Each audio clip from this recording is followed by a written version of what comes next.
आप देख रहे हैं हिंदी माइक। मैं हूं आपके साथ पल्लवी त्रिपाठी।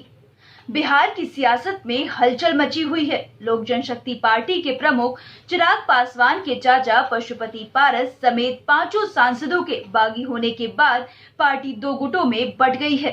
लगातार दोनों धड़ों की तरफ से नए खुलासे किए जा रहे हैं।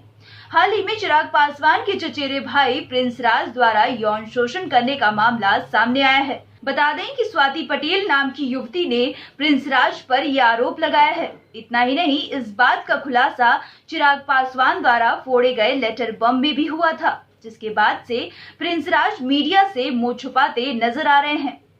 बता दें कि प्रिंस राज पशुपति पारस के नेतृत्व में बागी गुटों की बैठक में उपस्थित नहीं हुए थे। इसके अलावा पटना स्थित लोजपा कार्यालय में भी नजर नहीं आए थे। हमारे साथ फोन लाइन पर जुड़ गए हमारे संपादक आशुतोष झा। आइए जानते हैं कि आखिर क्यों प्रिंस राज आज पशुपति पारस के नेतृत्व में जो बागी गुटों की बैठक हुई उसमें उपस्थित नहीं थे, और इसके अलावा पटना स्थित लोजपा कार्यालय में प्रेस कॉन्फ्रेंस में भी प्रिंस राज उपस्थित नहीं थे। तो क्या आने वाले समय में प्रिंस राज की मुसीबत बढ़ सकती है? देखिए पल्लवी, पहले तो आपको ये समझना होगा कि प्रिंस राज उन 5 सांसदों में थे जिन्होंने चिराग पासवान के साथ कह सकते हैं पॉलिटिकल गद्दारी की।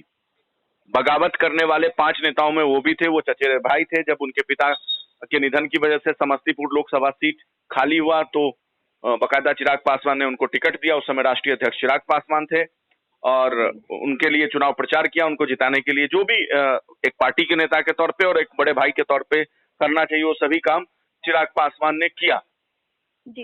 ये पूरा मामला तब सामने आया जब चिराग पासवान ने एक पत्र लिखा, पत्र को सार्वजनिक किया जो अपने चाचा को उन्होंने मार्च के महीने में होली के दिन लिखा था, जैसा कि चिराग का दावा है। उस पत्र में ये इस पूरे घटनाक्रम का जिक्र था। उसके बाद से लगातार जो है प्रिंस राज की मुसीबत बनी हुई थी। लेकिन प्रिंस राज जो फिजिकली अपीयर हुए थे 5 सांसद, ओम बिरला जो लोकसभा के स्पीकर हैं उसके समक्ष वहां पे प्रिंस राज गए थे। लेकिन इस घटनाक्रम के बाहर आने के बाद लगातार प्रिंस राज मीडिया के सामने नहीं आ रहे हैं, लोगों के सामने नहीं आ रहे हैं। और आज जब बागी गुटों की, लोजपा के बागी गुटों की जब बैठक हुई, जब जिसमें पशुपति पारस को राष्ट्रीय अध्यक्ष चुनना था, उसमें भी प्रिंस राज उपस्थित नहीं थे सूरजभान सिंह के घर पे, जैसा हमारे पास खबर है। इसके साथ साथ आज जब प्रेस कॉन्फ्रेंस की गई पटना स्थित प्रेस जो लोजपा का कार्यालय है उसमें भी प्रिंस राज उपस्थित नहीं थे। और पत्रकारों ने जैसे ही प्रिंस राज को लेकर के पशुपति पारस से सवाल किया, पशुपति पारस जो है वो भड़क गए और वहां से उठ के चले गए। तो कहीं ना कहीं प्रिंस राज वाला जो प्रकरण है वो आने वाले समय में पशुपति पारस के लिए भी गले की हड्डी बन जाएगी। राजनीतिक तौर पे ना निगलते बनेगी ना उगलते बनेगी। यानी कि प्रिंस राज के लिए व्यक्तिगत तौर पे तो ये एक बड़ा झटका है ही, लेकिन पशुपति पारस के लिए भी डिफेंड करना इतना आसान नहीं होगा। आपको क्या लगता है कि यौन शोषण के मामले का जो अपने पत्र में चिराग पासवान ने जिक्र किया था, अपने साथ गद्दारी करने वाले चचेरे भाई प्रिंस राज को राजनीतिक तौर पर निपटा दिया है? क्या चिराग की ये पहली जीत मानी जा सकती है? देखिए, चिराग को एक लंबी लड़ाई लड़नी है और उसमें सह और मात का ऐसा खेल भी आपको बहुत देखने को मिलेगा। हालांकि चिराग ने कल प्रेस कॉन्फ्रेंस में दावा किया कि उन्होंने जानबूझ के ऐसा नहीं किया। वो पत्र उन्होंने ट्वीट कर दिया था, बाद में उनको पता चला कि इसमें प्रिंस का नाम मेंशन है तो उसको बाद में उन्होंने ब्लर किया। लेकिन तब तक मीडिया में, और सबसे पहले शायद हम लोगों ने ही इस खबर को दिखाई थी, तो तब तक मीडिया में ये तमाम खबर जो है वो वायरल हो गया था। और लगभग चाहे वो नेशनल मीडिया हो या बिहार का जो स्थानीय मीडिया है, लगभग सभी के पास ये खबर पहुंच गई थी। लेकिन उस वक्त की खबर ये उस वक्त इसलिए हाईलाइट नहीं हुआ क्योंकि चिराग पासवान की प्रतिक्रिया बहुत देर बाद आई थी तो लोग उस पर फोकस किए। लेकिन बाद में ये खबर जो है, जैसे जैसे मीडिया कर्मियों के हाथ लगती गई, ये खबर और तूल पकड़ता गया। तो राजनीतिक तौर पे कह सकते हैं कि राजनीतिक तौर पे और व्यक्तिगत तौर पे भी प्रिंस राज के लिए एक बड़ा झटका है।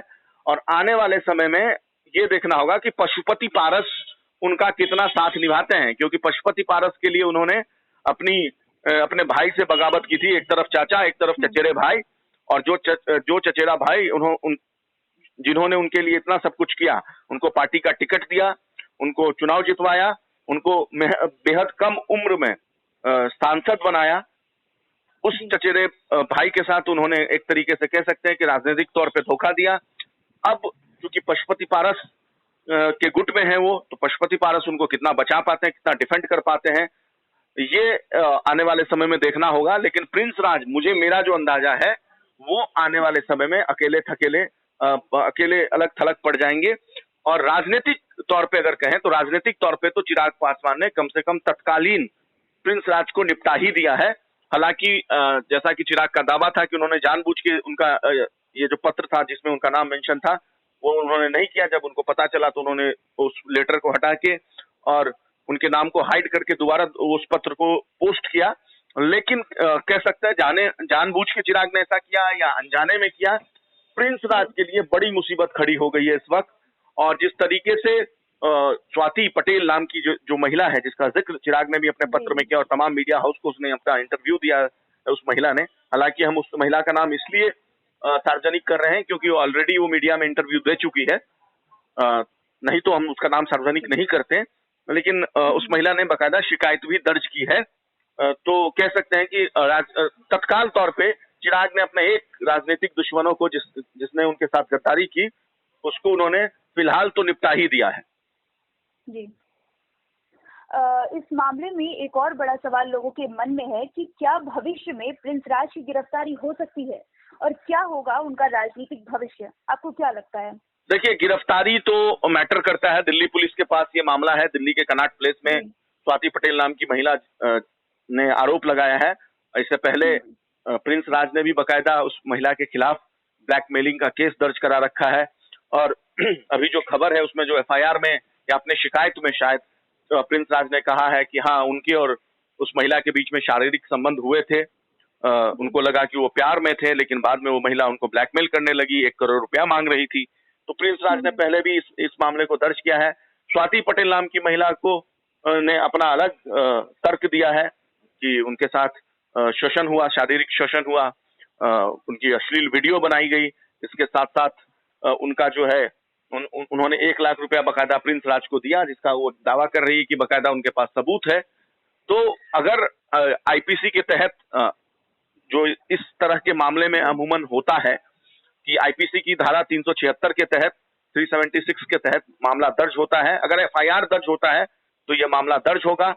और 376 में यह प्रावधान है कि पुलिस तत्काल जो एक्यूज होता है, जो आरोपी होता है, उसको गिरफ्तार करती है। लेकिन अब देखना होगा कि दिल्ली पुलिस एफआईआर दर्ज करती है या नहीं करती है, ये एक बड़ा सवाल है। दिल्ली पुलिस अपने जांच में, दिल्ली पुलिस का क्या रुख होगा, ये मैटर करता है कि दिल्ली पुलिस अगर एफआईआर दर्ज करती है या फिर ये महिला हाई कोर्ट जाती है, दिल्ली हाई कोर्ट, तो वहां से अपील करती है। अगर दिल्ली पुलिस एफआईआर नहीं दर्ज करती है, उस केस में अगर महिला हाई कोर्ट जाती है तो वहां से कोर्ट का क्या डिसीजन होता है, ये पूर्णतः मैटर करता है। लेकिन मैटर ये है कि दिल्ली पुलिस इस पूरे प्रकरण को, चाहे ब्लैकमेल का आरोप हो प्रिंस राज की तरफ से या फिर स्वाति पटेल ने जो आरोप लगाया है इस लेटर के सार्वजनिक होने के बाद, इस पूरे प्रकरण को दिल्ली पुलिस किस तरीके से इन्वेस्टिगेट करती है, क्या वो एफआईआर दर्ज करती है, क्या आईपीसी की कौन सी धाराएं लगती है, ये तमाम चीजें हैं जो प्रिंस राज को आने वाले समय में उनके भविष्य को तय करेगा। लेकिन राजनीतिक तौर पे प्रिंस राज का भविष्य जो है,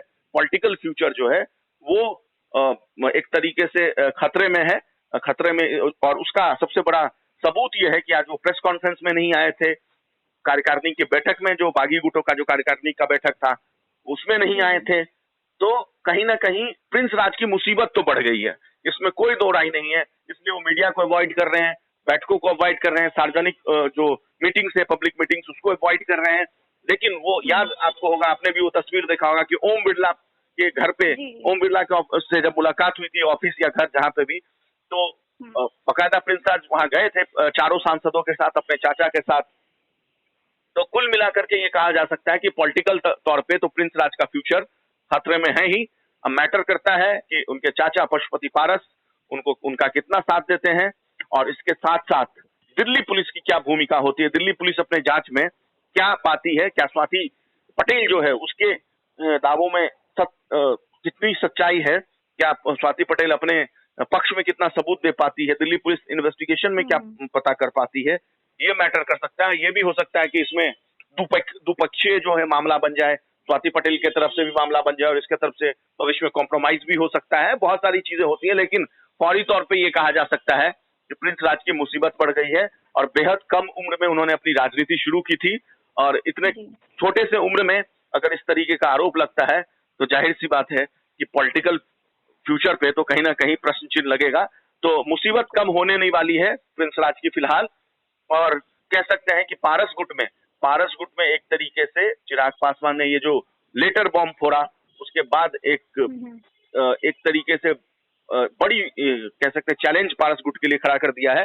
क्योंकि आपने देखा होगा प्रेस कॉन्फ्रेंस में मैं वही बात दोहरा रहा हूँ कि जिस तरीके से पशुपति पारस बीच में प्रेस कॉन्फ्रेंस छोड़ के भाग गए और उन्होंने पत्रकारों का जवाब नहीं दिया, सवालों का, भड़क गए प्रिंस राज के सवालों पे। तो ये तमाम बातें जो हैं वो ये दर्शाता है कि चिराग पासवान एक मजे हुए राजनेता के तौर पे आगे बढ़ रहे हैं, लेकिन उनको भी लड़ाई लंबी लड़नी है, उनको अपना अध्यक्ष पद बचाना है, पार्टी बचानी है। क्योंकि अब ये मामला, चूंकि चिराग पासवान का गुट जो है वो अरविंद वाजपेयी से आज मेरी बात हुई थी, जो जिन्होंने ड्राफ्ट किया था एलजेपी के संविधान को, तो उन्होंने कहा कि एलजेपी के संविधान में अध्यक्ष को हटाने की कोई नौबत ही नहीं है। 2 ही कंडीशन में अध्यक्ष हट सकता है, एक या तो उसका निधन हो जाए या वो स्वयं इस्तीफा दे दे।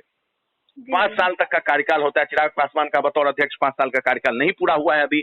वहीं पारस गुट का अपना अलग दावा है। तो अब ये मामला इलेक्शन कमीशन में जाएगा और कहीं ना कहीं सहानुभूति तो चिराग पासवान के साथ है, लेकिन अब इस चीज को वो पॉलिटिकली कितना कैश करते हैं ये निर्भर करता है। लेकिन हाँ, एक आदमी को तो उन्होंने निपटा ही दिया पारस गुट के, बाकी के 4 को वो कैसे निपटाते हैं राजनीतिक तौर पे, ये देखना दिलचस्प होगा आने वाले समय में। पल्लवी जी, धन्यवाद आशुतोष हमारे साथ जुड़ने के लिए। फिलहाल इस पेशकश में इतना ही। खबरों का सिलसिला यूं ही जारी रहेगा। देश और दुनिया की तमाम खबरों के लिए बने रहिए हमारे साथ और देखते रहिए हिंदी माइक। अगर आप हमारी वीडियो YouTube पर देख रहे हैं तो चैनल को सब्सक्राइब करें और Facebook पर देख रहे हैं तो पेज को लाइक करना ना भूलें।